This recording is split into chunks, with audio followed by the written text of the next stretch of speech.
కవినై కవితనై భార్యనై భర్తనై కవినై కవితనై భార్యనై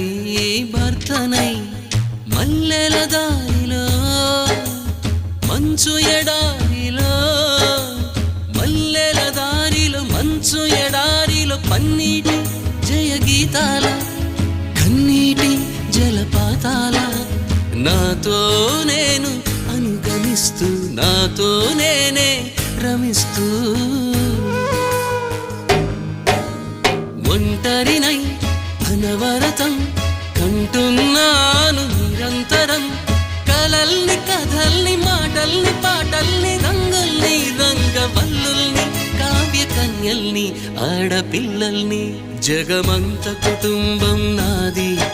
ఏకాకి జీవితం నాది